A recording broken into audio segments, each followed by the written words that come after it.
Welcome to the INFOWARS Nightly News. I'm your host, Jakari Jackson. It is June 8th, 2016, and here's a look at our top stories. Tonight, Muhammad Ali had his boxing title revoked when he was convicted of draft evasion. The conviction was later overturned by the Supreme Court. Now, Rand Paul has introduced the Muhammad Ali Voluntary Service Act to end the draft. Then, Hillary was pronounced the nominee by the AP even before voting began in yesterday's primaries. Today, Bernie is poised to lay off hundreds of staff members. And from Dresden, Germany, INFOWARS live Bilderberg 2016 coverage. For 15,000 people to come here and protest the people who are against illegal migration, right? It's crazy that our government pays salary. Yeah. Protester. And we pay. All that and more on tonight's INFOWARS Nightly News. We begin tonight with some breaking news out of Tel Aviv. At least 4 are dead in a Tel Aviv shooting. A Fox News producer in Jerusalem confirmed the death toll and said that 5 others were wounded and are in severe condition. A spokeswoman for the police said that there were at least 2 terror suspects and both were neutralized, meaning either killed or detained, and police are searching the area to make sure there are no other attackers. Now, of course, when you have stories like this, breaking news, developing news, the numbers can change quite frequently, so we'll bring you the updates as they become available. But for right now, let's talk more about domestic news. Last night, Mrs. Clinton got a resounding victory over Bernie Sanders. Now, you can debate how legitimate that victory was, but it was a victory nonetheless.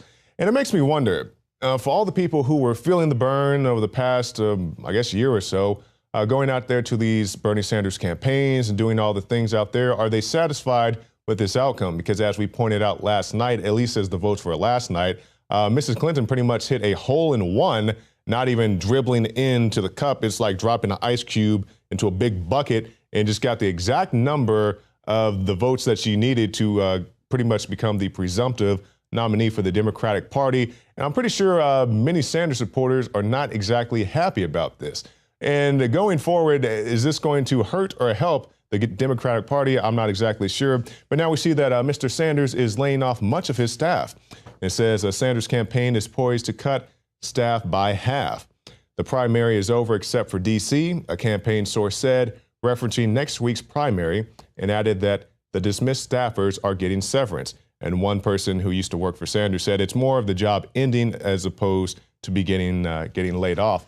And they threw everything they could at Sanders. Of course, I wasn't a Sanders supporter, but I wanted to see the guy get a fair shake. And in the last days of pretty much his campaign, they've come after the guy with everything they could, even going as far as to ask him if he was sexist for merely remaining in the race. Somebody actually did this. I believe it was a New York Times reporter. They approached him and they said, Mr. Sanders, is it sexist for you to continue on in this campaign and go against Hillary Clinton? He's like, why should I have to give up my campaign? And beyond that, why is it sexist just because she's a woman? Just completely ridiculous standards as you go forward. And it would have been the same thing back when Obama was running against Romney or anybody else. They don't have to give up their campaign just because he's black. They have every right, even though I don't agree with their politics, to continue their campaign until they are crushed into the dust, as happened with Mr. Sanders. But it's not racist or sexist or bigoted or in any way or fashion to continue your campaign just because your opponent looks different than you. So keep that for what it is, you social justice, self-righteous people. And that's just one thing about the Sanders campaign. Now, one thing I did notice when we were out at the Sanders campaign, Joe Biggs was out there at the polling place trying to hear from the various Sanders supporters. There were no rocks being thrown. There were no riot cops. Nobody was tossing barricades or lighting stuff on fire. And it was a very stark contrast to what we saw at Trump events. Now, of course, I'm talking to people who show up in protest of Donald Trump. And it doesn't even matter what you believe about the guy's politics, whether you love him, hate him, indifferent, whatever. Disagreeing with somebody does not allow you the right to go to their rallies and assault the police officers there or assault the supporters for said candidate.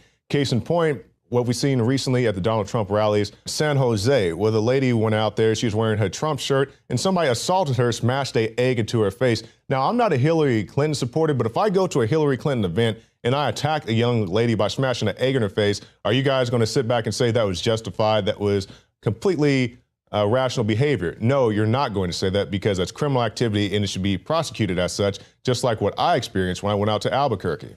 That is tear gas. You guys know I don't like that stuff. This guy's going out. Yeah, man. Bro, you sent me with a freaking rock. What's your name, bro? You sent me with a rock. You. Yeah, you.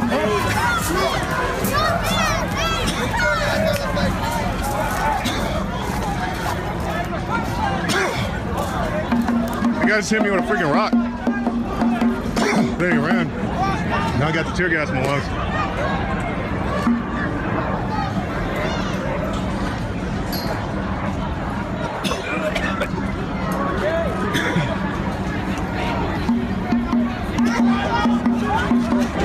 Now, the young man you see before you is not the person who hit me with a rock, but they're starting to round up these people who are going out there assaulting people, lighting fires, and doing all that craziness that you see at these riots and rallies and everything going on around the country.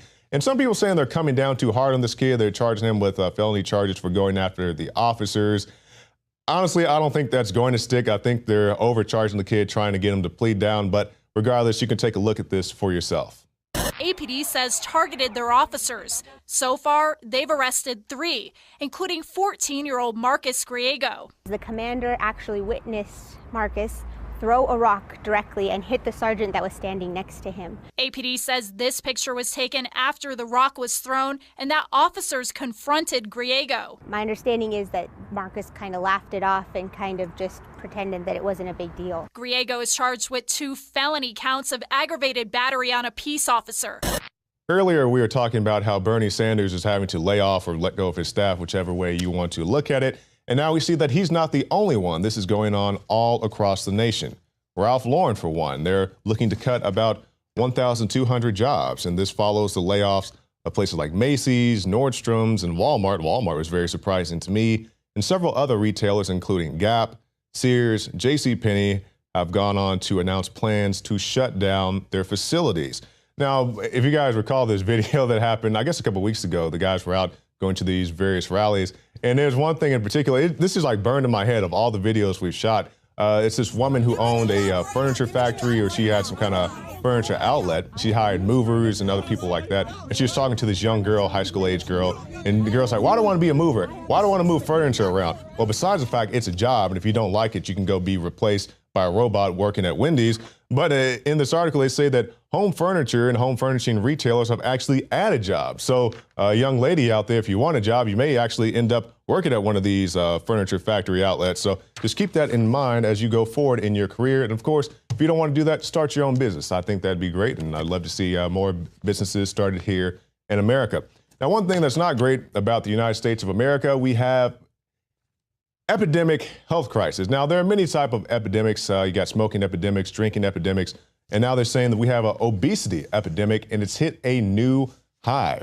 And they say overall, 38% of U.S. adults are obese and 17% of teenagers are, 2 reports find. That's obese, and it's medically defined as having a BMI, body mass index, of measure to height and weight that's more than 30. And this is the deal about this. And before I go too deep into this, back when I was in high school, they used to give us these tests too, and we always laughed at them because, you know, guys who played sports, you know, I weigh about 10 pounds more than I did back when I was in high school, but when I was in high school, I was in really good shape. And basically they came back to me and said that according to this BMI, this body mass index, I was overweight, which, you know, I was, 5'11", whatever I was, 180 pounds, rock solid. And like, the paper says that you're overweight. I'm like, well, the paper is stupid because I'm obviously not overweight. So take all this with a grain of salt. If you're going by this BMI, it's not exactly the most accurate thing on the planet. I know it's kind of the standard here in the States, so don't sweat it too bad if you're a little bit overweight according to this, because it doesn't take into account things like, body mass, body muscle and things like that. So keep that in mind. Now, another thing that you need to keep in mind is the FBI. Now, hopefully the FBI, as we're talking about them at large, will do something about the Hillary Clinton situation. But regardless, we see Judge Andrew Napolitano telling Americans that they need to wake up to the FBI and their snooping laws. It gets worse. It never gets better, no matter who's in the White House and no matter which party controls the Congress. The American people should wake up. This is a major step, far more egregious than the previous ones that have happened before this, which you and I have been talking about, as you say. This is a major step toward a police state. It's done in the name of, it's always done in the name of keeping us safe. Who or what will keep our liberties safe? Now, this year, we've had a string of very high-profile celebrity deaths. We've seen David Bowie, Prince, Kimbo Slice just the other day, and of course, Muhammad Ali, you know, considered to be one of the greatest, not only boxers, but athletes of all time, one of the most outspoken and identifiable, iconic people of his generation, and rightfully so. And many people will identify with Ali, remember him for many reasons, and you're welcome to your reasons. But I always remember his charisma, things of that nature, you know, how important he was to the black community, along with guys like Jim Brown. I actually got a chance to meet Jim Brown. He came here to Austin. I believe it was at LBJ's museum when I was supposed to see Obama, but the Secret Service didn't let me in because I wasn't, you know, approved Secret Service. But not for nothing, talking about Muhammad Ali, I think one of the best ways to remember Ali is to remember one of the biggest political statements of his career, if not the biggest, is when he said, "I'm not going to Vietnam." And he said this for a very profound reason. He said, basically, you can find the clips on YouTube, but he said, "I'm not going to go fight in a war for a country that hates me." And of course, racial relations have gotten somewhat better. You wouldn't know this watching mainstream television, but they've gotten somewhat better since that time. But regardless of race, I don't think you should have to go fight in a war for any reason if you do not agree with that. We were talking to David Knight last night, and he said his parents, his grandparents, they went out and fought in World War II, and you could not stop those guys from signing up. Why? Because they believed in the war. If people believe in a war, you don't need to have a draft or a selective service or anything like that. People will go volunteer for that war. But when I turn on the TV and I see, oh, we want you to go kill Gaddafi, who's just a regional threat, take him out and then let ISIS, Al-Qaeda, and all these other terror groups take over Libya, are the United States Americans safer now that Gaddafi's gone? Absolutely not. Was he a good guy? No. But are we safer? No. They want to do similar things in Syria. If you can go all around the world, hey, I want you to join this man's military and use a drone to go blow up a wedding party in Pakistan or Yemen. I want you to go fly and blow up a Doctors Without Borders hospital in Afghanistan. Of course, I don't want anything to do with these wars. And that's why you see these guys come back in record numbers. They're on psych meds, they commit suicide, they have all these health defects because of psychological trauma, not just physical trauma, that's a whole nother thing, but the psychological trauma that they have when they're told, hey, go to this village and kill everybody out there, or deliver these people to be tortured like Joe Biggs had to do. Nobody wants to endure these type of things, and people join for various reasons. Sometimes it's GI benefits or whatever else, but I think a great way to honor Muhammad is with Rand Paul's bill, and it's called the Muhammad Ali Voluntary Service Act, and this will be presented to Congress in honor of the famed boxer who refused to serve in Vietnam. I think it's a very great way to honor Muhammad Ali's memory.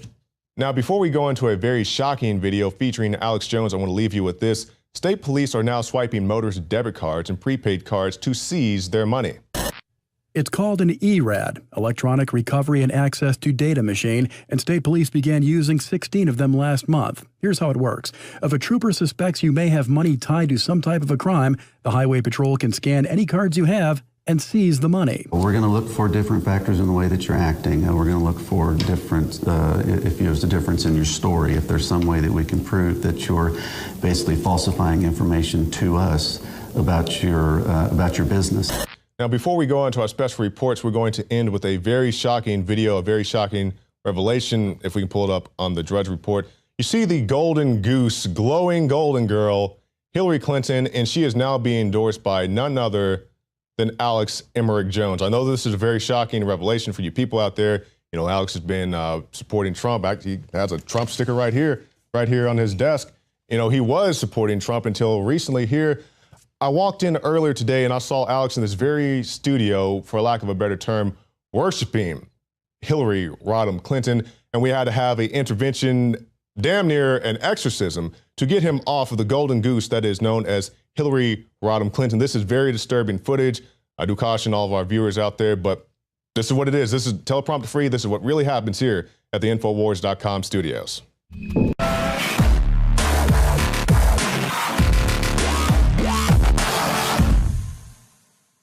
All right, now this is take one of the Second Amendment piece. Going to do a dry run here so everybody's good with the audio. Okay, let's start.